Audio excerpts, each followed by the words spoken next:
करवाने जा रहा हूँ। इसमें इसको 2 पार्ट में लाऊँगा क्योंकि ये काफ़ी बड़ा चैप्टर है, लगभग 150 के आसपास है क्वेश्चन। तो चैनल पसंद आए तो लाइक करिएगा, सब्सक्राइब करिएगा। चलिए आगे चलते हैं। क्षेत्रीय परिषदों का गठन किसके द्वारा किया जाता है? क्षेत्रीय परिषदों का गठन किया जाता है प्रेसिडेंट के द्वारा। ओके, क्षेत्रीय परिषद का गठन किया जाता है प्रेसिडेंट के द्वारा, जिसके अध्यक्ष कौन होते हैं? गृह मंत्री होते हैं। सामान्यतः किसी क्षेत्रीय परिषद की अध्यक्षता कौन करता है? बताए हैं केंद्रीय गृह मंत्री। सामान्यतः बोला है क्षेत्रीय परिषद की अध्यक्षता केंद्रीय गृह मंत्री करता है और गठन करेगा क्षेत्रीय परिषद का तो गृह मंत्री करता है। क्षेत्रीय परिषदों का सृजन हुआ है किसके जरिए? तो संसद के कानून के जरिए। ओके, कॉन्स्टिट्यूशनली नहीं है ये, बल्कि संसदीय कानून के जरिए इसे लाया गया है क्षेत्रीय परिषद को। ठीक है, क्षेत्रीय परिषद को संसदीय कानून के जरिए लाया गया है। क्षेत्रीय परिषद, जिसे इंग्लिश में कहते हैं जोनल काउंसिल, है क्या? यह परामर्शदायी इकाई है। ठीक है, ये एडवाइजरी यूनिट है जो एडवाइस देती है। ठीक है, जोनल काउंसिल क्या करती है? परामर्श देती है, एडवाइस देती है। क्षेत्रीय परिषदों के गठन के संबंध में किस वर्ष प्रावधान किया गया था? यानी क्षेत्रीय परिषद 1951 में नहीं बल्कि 56 में बन के तैयार हुआ था। गठन किसने किया था? तो गठन प्रेसिडेंट के करता है और इसका प्रावधान ने कब किया गया था? 1956 में। 1956 में किया गया था क्षेत्रीय परिषदों का गठन। राज्य पुनर्गठन अधिनियम 1956 की धारा 15 के अंतर्गत 15 के अनुसार भारत में कितने क्षेत्रीय परिषद का गठन किया जाना था? तो 4 क्षेत्रीय परिषद का गठन किया जाना था 1956 के क्षेत्रीय थी के अनुसार। देखिएगा आप, तो लगभग 15 क्या करना था हमको? क्षेत्रीय परिषद का गठन करना था 1956 का धारा 15 के अंतर्गत में। ओके, वर्तमान समय में कितने क्षेत्रीय परिषद है? वर्तमान समय में क्षेत्रीय परिषद की संख्या 5 है। ओके,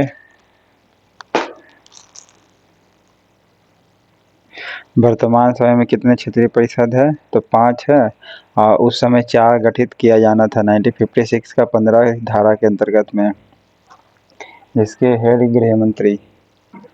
उत्तर क्षेत्रीय परिषद कहाँ है? नई दिल्ली में है। इसमें सम्मिलित करना है कौन सा होगा? ठीक है, उत्तर क्षेत्रीय परिषद जो है कहाँ है आपका? ये नई दिल्ली में है। ओके, उत्तर क्षेत्रीय परिषद। मध्य क्षेत्रीय परिषद कहाँ है? इलाहाबाद में। मध्य क्षेत्रीय परिषद कहाँ है? इलाहाबाद में। और भारत का सबसे बड़ा हाई कोर्ट भी इलाहाबाद है। ओके, उत्तर क्षेत्रीय परिषद नई दिल्ली। पूर्वी क्षेत्रीय परिषद है आपका कोलकाता। पूर्वी क्षेत्रीय परिषद की कोलकाता में। पश्चिमी क्षेत्रीय परिषद मुंबई में। पश्चिमी क्षेत्रीय परिषद मुंबई में और दक्षिणी क्षेत्रीय परिषद चेन्नई में। दक्षिणी क्षेत्रीय परिषद चेन्नई में। ओके,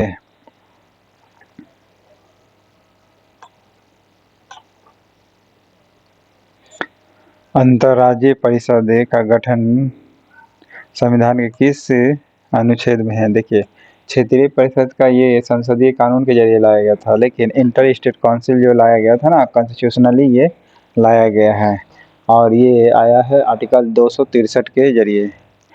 आर्टिकल 263 के जरिए इंटर स्टेट काउंसिल का गठन प्रावधान किया गया है। साथ ही साथ 163 जो है ये मुख्यमंत्री के नियुक्ति से संबंधित प्रावधान है 163, और 263 जो है इंटर स्टेट काउंसिल है। ठीक है, आप 363 बताइएगा किसी प्रावधान उसमें क्या है आर्टिकल के? 263 इंटर स्टेट काउंसिल है और 280 जो है फाइनेंशियल बिल से संबंधित है। ओके,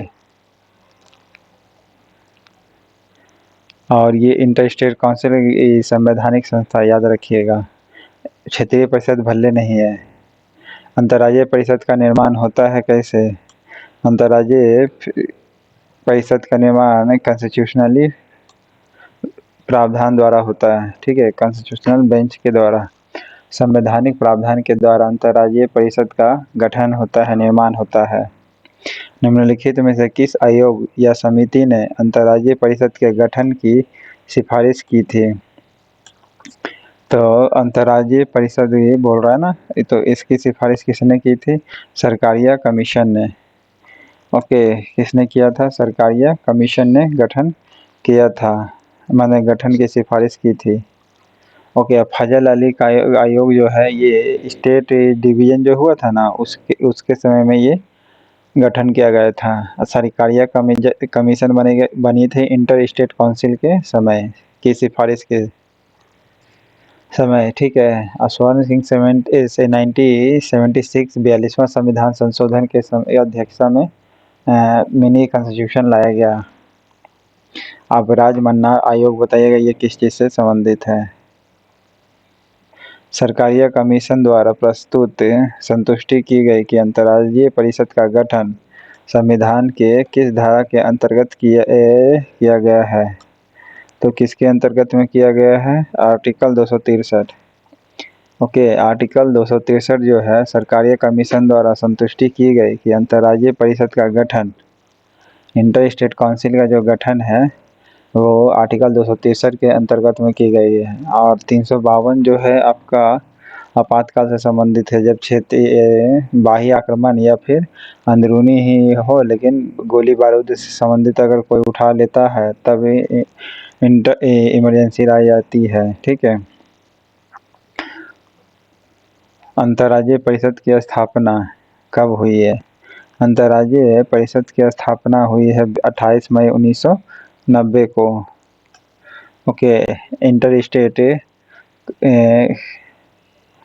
काउंसिल की स्थापना कब हुई? 28 मई 1990 को परिषद की स्थापना हुई, अंतर्राज्यीय परिषद की, ठीक है। और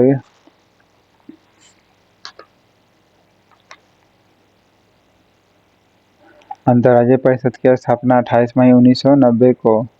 और क्षेत्रीय परिषद के गठन के संबंध में किस वर्ष पर प्रावधान किया था? 1956 को।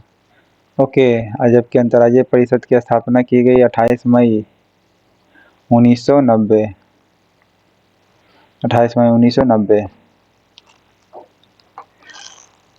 और क्षेत्रीय परिषद हो गया 1956, यानी पहले क्षेत्रीय परिषद। किस प्रधानमंत्री के कार्यकाल में अंतर्राज्यीय परिषद का प्रथम बार गठन किया गया था? 1991-90 का बात है, तो वीपी सिंह के समय में ही होगा, ठीक है, वीपी सिंह के समय में ही होगा। ओके, उस समय प्रधानमंत्री वीपी सिंह ही थे, जो 28 मई 1990 के आसपास गठन होता है।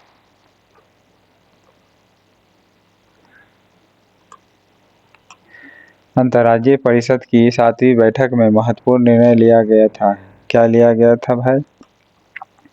तो राज्यपाल जो होगा सक्रिय राजनीति में नहीं लौटेगा। ओके, राज्यपाल सक्रिय राजनीति में नहीं लौटेगा। राज्यपाल सोने के पिंजरे में निवास करने वाला व्यक्ति है। किसने कहा था? सरोजिनी नायडू ने कहा था, ठीक है।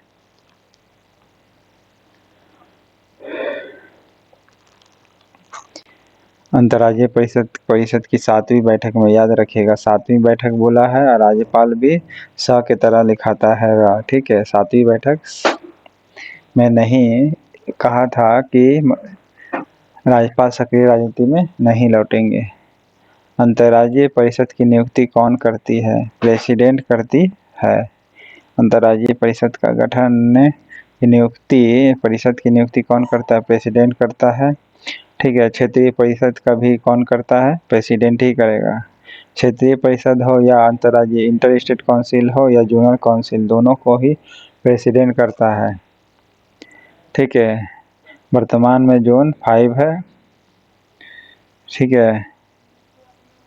एक नॉर्थ ईस्ट भी बन चुका है, तो 6 वो हो गया ना, ठीक है। 6 वो हो गया आपका क्षेत्रीय परिषद। राष्ट्रपति द्वारा नियुक्त अंतर्राज्यीय परिषद का प्रमुख कार्य क्या है? तो प्रमुख कार्य क्या है? राज्यों के मध्य उत्पन्न विवादों की जांच करना और उन पर परामर्श देना होता है।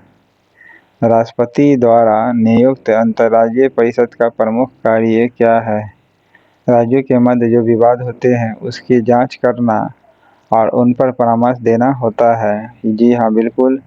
राज्यों के बीच जो विवाद होता है उसकी जांच भी करेगा, उसको एडवाइस भी देगा। इंटर स्टेट काउंसिल ये कुछ या सभी राज्यों के अथवा एक या अधिक राज्यों के समान हित में संबंधित विषयों की जांच करे विचार विमर्श करेगा। ओके, विचार विमर्श करेगा। ठीक है। उपयुक्त विषयों को विशेषकर इनमें से संबंधित नीति और कार्य के बेहतर समन्वय की सिफारिश करेगा। ओके, उपयुक्त जो विषय रहेगा विशेषकर संबंधित जो नीति है उसके कार्य के बेहतर समन्वय की सिफारिश करेगा। बिल्कुल सही है, ऑप्शन डी।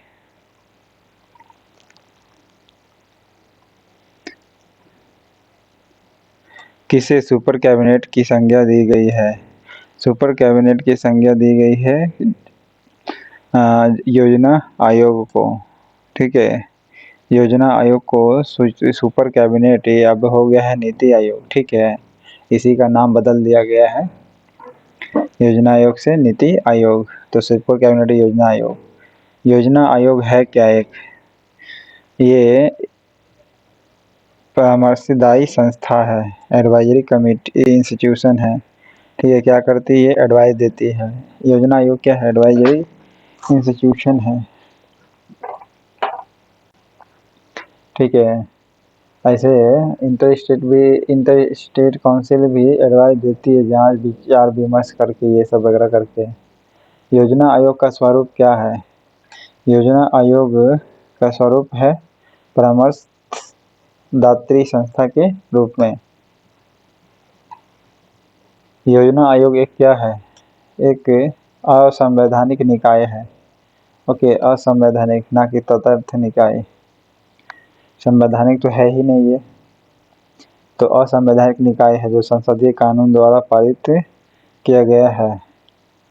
निम्नलिखित में से कौन संविधानेतर संस्था है? यानी संविधान के इतर, यानी संविधान में नहीं लिखा गया है, तो वो कौन है? योजना आयोग। ठीक है, योजना आयोग है। बाकी तीनों का लिखा गया है संघ लोक सेवा आयोग 311 312। ठीक है, और फाइनेंशियल आयोग 280, चुनाव आयोग 324। ये तीनों का संवैधानिक संस्था है। आर्टिकल का कौन सा संविधान का अंग नहीं है? बताए, योजना आयोग नहीं है। Okay, inter state council article 263 में वर्णन है। निर्वाचन 324 में वर्णन है आर्टिकल के। फाइनेंशियल आयोग 280। ठीक है, संविधान के बहिरंग में उपस्थित एकात्मक तत्व का उदाहरण है कौन? तो संविधान के बहिरंग में एकात्मक तत्व का उदाहरण है योजना आयोग। ओके, योजना आयोग। योजना आयोग जो है एकात्मक तत्व है। एकात्मक तत्व इसलिए कहा गया है संविधान के बहिरंग में, क्योंकि ये लगभग सभी के तरह क्या होता है ना, बनाया जाता है। ओके, राज्यपाल की नियुक्ति भी की जाती है, उसी प्रकार योजना आयोग में भी। ओके, निर्वाचन आयोग में भी नियुक्त की जाती है प्रेसिडेंट के द्वारा। अखिल भारतीय सेवाएं में भी। ठीक है, ये भी प्रेसिडेंट के द्वारा। कौन सा एक संवैधानिक निकाय नहीं है? कॉन्स्टिट्यूशनल बेंच यानी इंस्टीट्यूशन नहीं है, तो वो कौन हो जाएगी? योजना आयोग।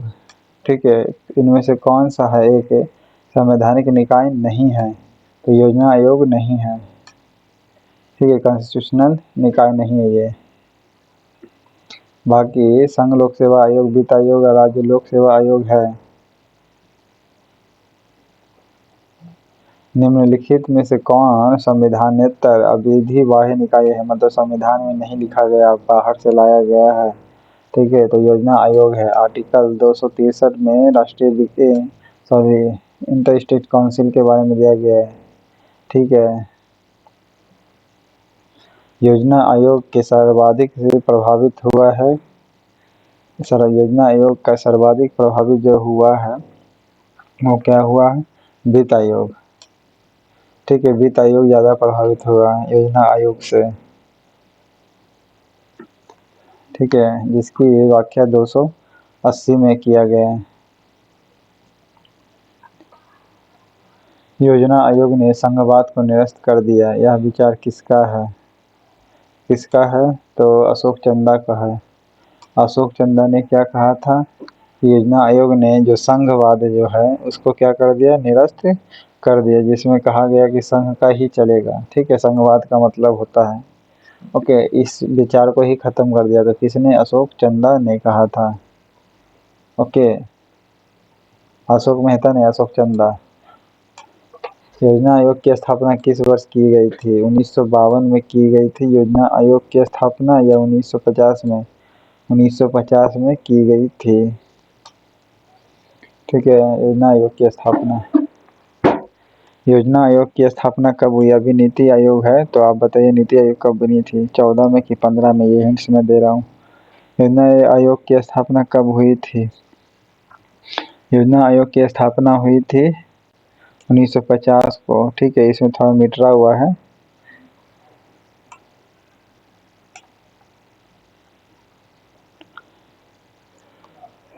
भारत में योजना आयोग की स्थापना की गई है कैसे? केंद्रीय मंत्रिमंडल के एक प्रस्ताव द्वारा। बोले थे कि केंद्रीय मंत्रिमंडल क्या करेगा? एक प्रस्ताव पारित किया था। ठीक है, कॉन्स्टिट्यूशन बेंच नहीं, 1950 में।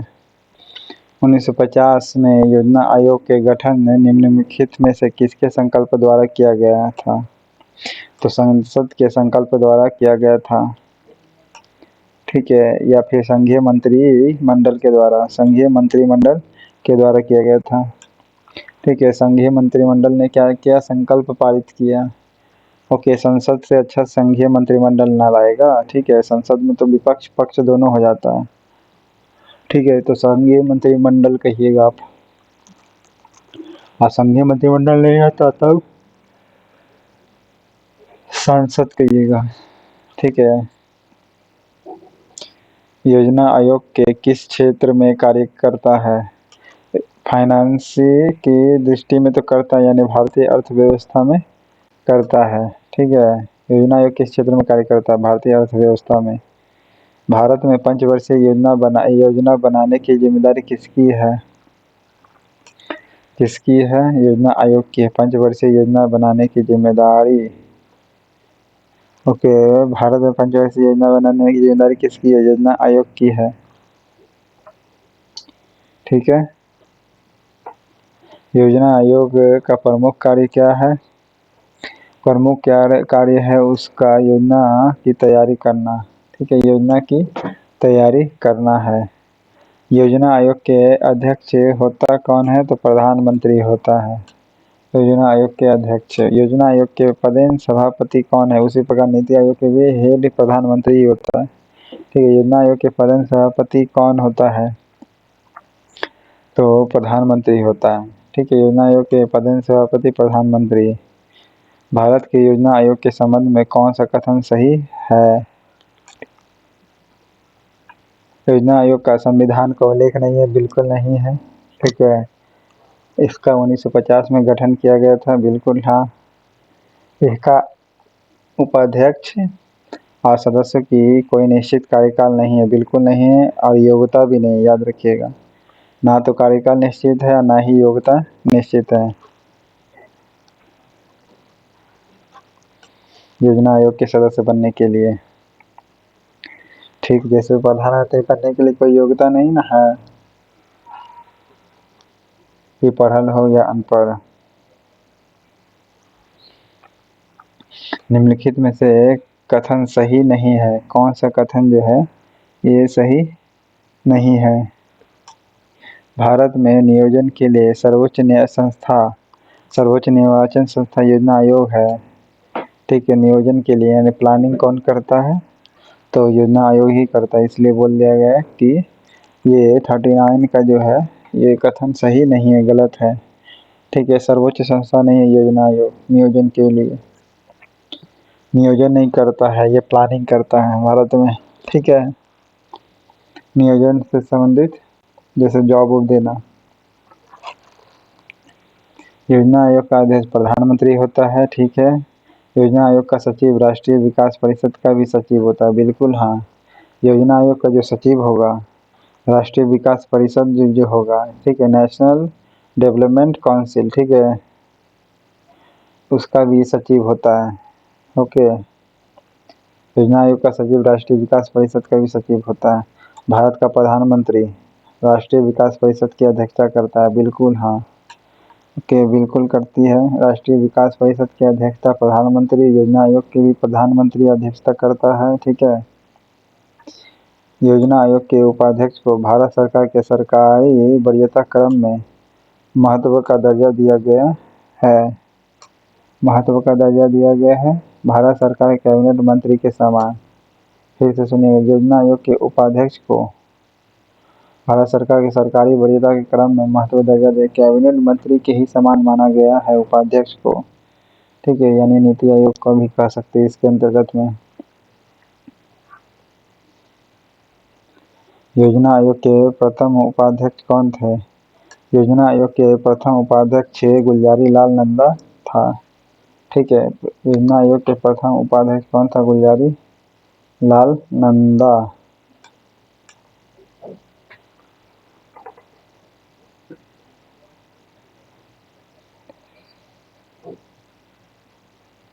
प्रथम उपाध्यक्ष बोला था, अध्यक्ष नहीं। अध्यक्ष बोलता तो जवाहरलाल नेहरू कहिएगा। निम्नलिखित कथनों पर विचार करना है, कौन सा सही है। योजना आयोग भारत में योजना से संबंधित उच्चतम निर्णायक निकाय है। जी नहीं, ऐसा नहीं है, और सभी मिलकर के लेती है निर्णय, ठीक है। ये परामर्श देती है, निर्णायक नहीं है। ये जो बोल रहा दिया ना उच्चतम निर्णायक, निर्णायक नहीं बल्कि एडवाइजरी इंस्टीट्यूशन है, यहाँ पर एडवाइजरी जोड़िएगा निर्णायक के बदले। भारतीय योजना आयोग के सचिव राष्ट्रीय विकास परिषद के सचिव ही होते हैं। जी हाँ, दोनों के एक ही होते सचिव। भारतीय संविधान की 7वीं सूची की समवर्ती सूची में आर्थिक और सामाजिक नियोजन अंतर्विष्ट है, बिल्कुल हाँ। आर्थिक के साथ साथ सामाजिक, ये दोनों ही है इसमें। ओके, संविधान की 7वीं अनुसूची की समवर्ती सूची में इसमें आर्थिक और सामाजिक नियोजन अंतर्निविष्ट है। योजना आयोग का उपाध्यक्ष किसके समक्ष होता है? योजना कैबिनेट मंत्री के समान बताए थे। उपाध्यक्ष बोल रहा है किसके समान होता है? कैबिनेट मंत्री के समान। ओके, भारत में योजना आयोग जो है 43 से 44 पर। भारत में योजना आयोग एक क्या है? सलाहकारी संस्था है। क्या है?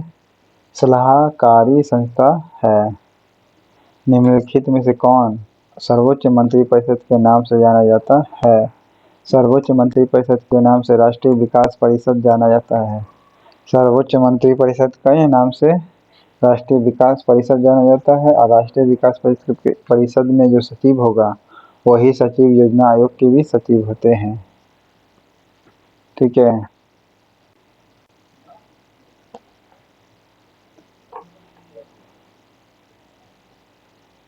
और निर्वाचन आयोग, वित्त आयोग, राष्ट्रीय विकास परिषद, ये सब कॉन्स्टिट्यूशनल बेंच है, कॉन्स्टिट्यूशनल ही है। राष्ट्रीय विकास परिषद का अध्यक्ष कौन होता है? राष्ट्रीय विकास परिषद का अध्यक्ष बोले थे प्रधानमंत्री होता है। योजना आयोग के भी प्रधानमंत्री होते हैं, क्षेत्रीय परिषद के गृह मंत्री होते हैं, ठीक है। योजना आयोग के सचिव हो गए राष्ट्रीय विकास परिषद के सचिव। प्रधानमंत्री, यूनियन कैबिनेट मंत्री, मुख्यमंत्री और मंत्री परिषद, ये सभी सदस्य होते हैं किसके? तो राष्ट्रीय विकास परिषद के होते हैं।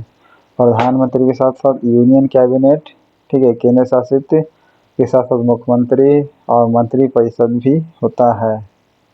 ओके, मंत्री परिषद भी होता है, मंत्रिमंडल नहीं बल्कि मंत्री परिषद भी होता है। यूनियन कैबिनेट मंत्री कैबिनेट मंत्री यानी मंत्री होगा, ठीक है, मुख्यमंत्री होगा, फिर मंत्री का मतलब मंत्री परिषद ही होगा, ठीक है, प्रधानमंत्री होगा, सांसद वगैरह नहीं होता इसमें राष्ट्रीय विकास परिषद में। आम सांसद राष्ट्रीय विकास परिषद का सदस्य नहीं है। कौन नहीं होता है? राष्ट्रपति नहीं होगा राष्ट्रीय, बाकी प्रधानमंत्री तो हेड रहबे करेंगे, राज्यों के मुख्यमंत्री भी शामिल होते हैं, योजना आयोग के सदस्य भी शामिल होते हैं। राष्ट्रीय विकास परिषद के निम्न में से कौन होते हैं? तो राज्य के मुख्यमंत्री भी होते हैं, सही है। केंद्र के साथ साथ राज्य के मुख्यमंत्री होते हैं या संघीय मंत्रिमंडल के सभी सदस्य होते हैं, बिल्कुल हाँ। और केंद्र शासित प्रदेशों के प्रशासक भी होते हैं, बिल्कुल सही है, डी होगा।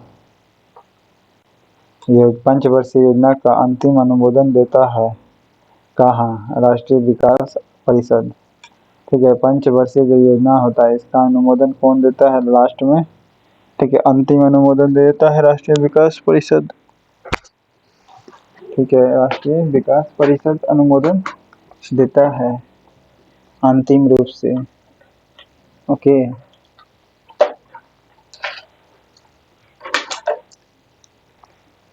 नेक्स्ट है,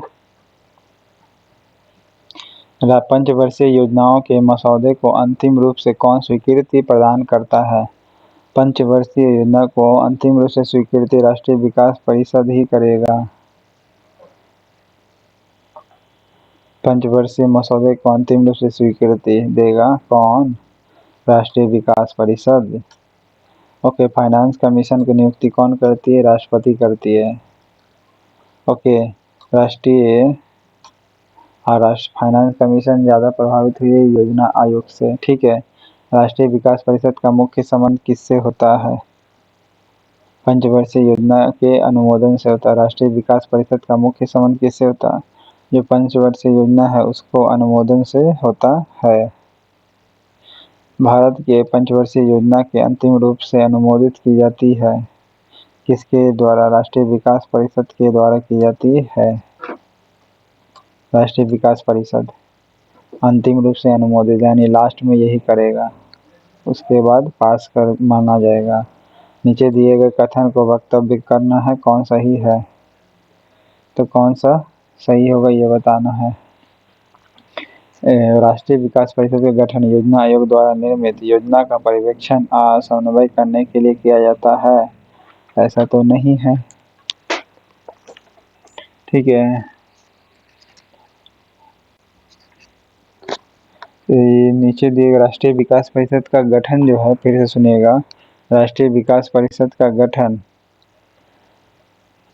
योजना आयोग द्वारा निर्मित योजना का, जी हाँ, योजना आयोग द्वारा जो निर्मित होगा या नीति आयोग द्वारा जो निर्मित होगा, पर्यवेक्षण के साथ साथ समन्वय, ओके, बैलेंस भी करना, पर्यवेक्षण भी करना के लिए किया जाता है, बिल्कुल हाँ, ठीक है। राष्ट्रीय विकास परिषद का गठन किया जाता है योजना आयोग द्वारा जो निर्मित होता है। क्या निर्मित होता है? पर्यवेक्षण और कंट्रोल, हाँ, इसी के जरिए किया जाता है राष्ट्रीय विकास परिषद के द्वारा। दूसरा, योजना आयोग मूलतः एक विशेषज्ञ निकाय है, बिल्कुल हाँ, बताए थे, एक एडवाइजरी कमीशन है जिसमें राज्य सरकारों के प्रतिनिधि नहीं होते, बिल्कुल हाँ, नहीं होते। तो ये सही है, आर्ट्स दोनों सही व्याख्या करता है।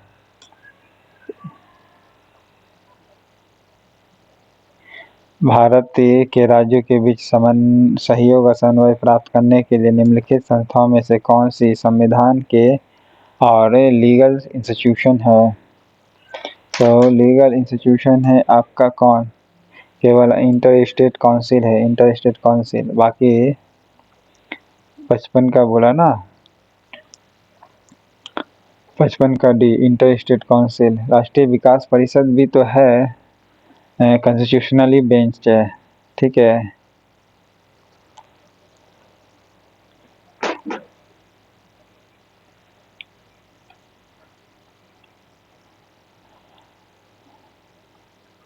बोल रहा है राज्यों के बीच सहयोग करना हो, समन्वय करना हो, तो इसको प्राप्त करने के लिए, यानी राज्यों के बीच सहयोग का समन्वय करता है, कौन करता है? इंटर स्टेट काउंसिल करती है, ठीक है। सॉरी, ये संविधान के इतर जो है संस्था कौन सी है? वो इंटर स्टेट काउंसिल है। संविधान के यानी संविधान से बाहर। ऑप्शन डी, ये तो गलत है। 2 होगा आंसर। ये तो है, ये संवैधानिक संस्था है ये, inter state council. Okay, article 263 में जो वर्णन है। फिर राष्ट्रीय विकास भी है, ये भी कॉन्स्टिट्यूशनली है। ओके, तो अब इसमें किताब में डी दिया हुआ गलत मानिएगा इसको, ठीक है। क्योंकि अभी तक मैं जितना ही बता रहा हूँ ये चीज़ को ध्यान रखिएगा। अब भारत के राज्यों में थोड़ा सा कटा हुआ है इसमें, ठीक है, 56 का। भारत के राज्यों के बीच क्या होगा?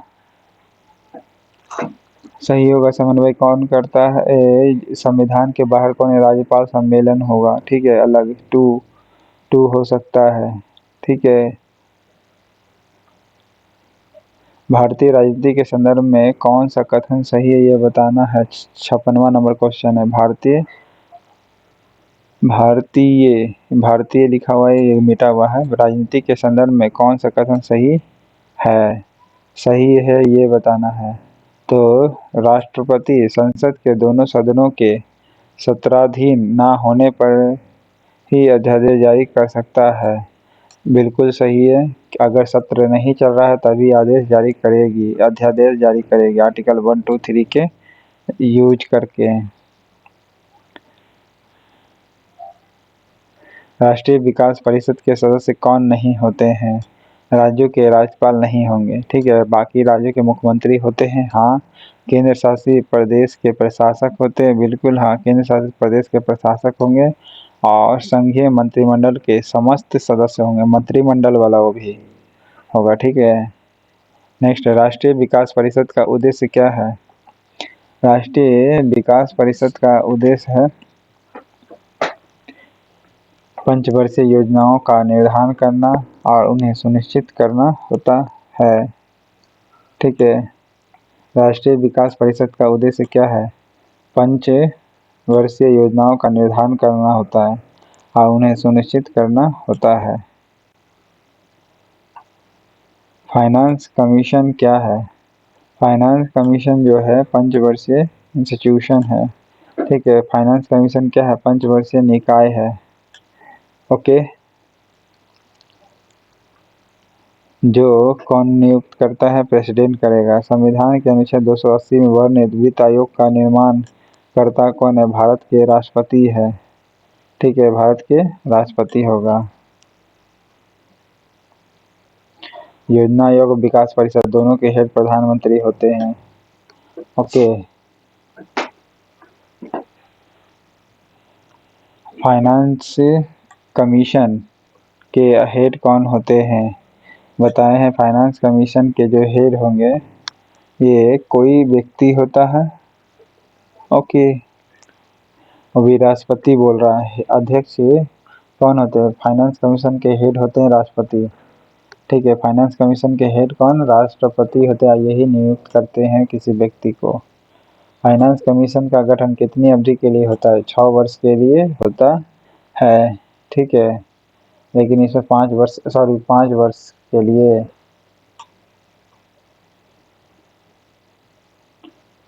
हाँ, 5 वर्ष के लिए। भारतीय संविधान के अनुसार क्या संवैधानिक निकाय या संस्था है, यानी कॉन्स्टिट्यूशनल बेंच कौन सा? राष्ट्रीय विकास परिषद है, हाँ है। फाइनेंस कमीशन है 280 में, हाँ है। योजना आयोग नहीं है, याद रखिएगा, ये गलत हो जाएगा, ठीक है। वित्त आयोग का प्रधान कार्य क्या है? वित्त आयोग का प्रधान कार्य है केंद्र और राज्य के बीच राजस्व का वितरण करना है, बिल्कुल हाँ। केंद्र और राज्य के बीच जो राजस्व होती है उसको वितरण करता है, व्यवस्था करता है। फाइनेंस कमीशन का कार्य है जिसका हेड होता है प्रेसिडेंट, ठीक है। केंद्र और राज्यों के बीच जो राजस्व होता है, ठीक है, पैसा जो होता है उसका वितरण में सबसे महत्वपूर्ण भूमिका होती है, वो कौन निभाता है? वो फाइनेंस कमीशन निभाता है या फिर राष्ट्रीय विकास परिषद अपनाता है? फाइनेंस कमीशन महत्वपूर्ण भूमिका निभाता है किस चीज़ में भाई? तो राजस्व वितरण में। ओके, राजस्व वितरण में राज्यों की सहायता अनुदान राजस्व आवंटित होता है कैसे? फाइनेंस कमीशन के द्वारा। राज्यों की सहायता के अनुदान राजस्व आवंटित होता है किसके द्वारा? फाइनेंस कमीशन के द्वारा। सामान्यतः 5 वर्षों बाद वित्त आयोग की स्थापना की जाती है कैसे? केंद्रीय अनुदान व संघ के राजस्व में राज्यों का अंश निर्धारित करने के लिए होती है। फिर से सुनना, 5 वर्षों के बाद जितने भी फाइनेंस कमीशन होगी उसकी स्थापना की जाती है, ठीक है, सामान्यतः 5 वर्षों बाद। तो वो केंद्रीय अनुदान और संघ के राजस्व में राज्यों का अंश निर्धारित करने के लिए होती है। जी हाँ, राजस्व में राज्यों का अंश निर्धारित करने के लिए वित्त आयोग का निर्धारण गठन किया जाता है 5 वर्षों के लिए। चुनाव आयोग भले 6 वर्ष के लिए होता है। राज्यों के टैक्स भाग को निर्धारित करने का अधिकार किसके पास है? फाइनेंस कमीशन के पास है, ठीक है। राज्यों का टैक्स का जो भाग है निर्धारित करने का अधिकार फाइनेंस कमीशन का है। तो पार्ट 1 खत्म होता है, ठीक है। आयोग अभी इस परिषद से संबंधित। चैनल पसंद आए तो लाइक करिएगा, सब्सक्राइब करिए और बेल आइकन पर टिक कर दीजिएगा ताकि समय समय पर जो भी आएगी नोटिफिकेशन आपको मिलता रहे, ठीक है। हम जानते हैं कि अच्छा पढ़ा रहे दोस्तों, आर्टिकल भी है, दुनिया से सब कुछ बता रहे हैं और हर एक क्वेश्चन का MCQ के रूप में भी बता रहे हैं, ठीक है। जैसे ये एक एग्जाम्पल के अनुसार बताते, ये क्या कॉन्स्टिट्यूशनल बेंच नहीं, ये कॉन्स्टिट्यूशनल है, इंस्टीट्यूशन है, ठीक है।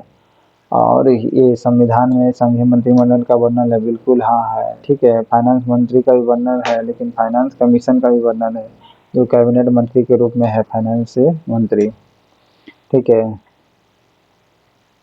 इस प्रकार आपका ये खत्म होता है चैप्टर। Thank you.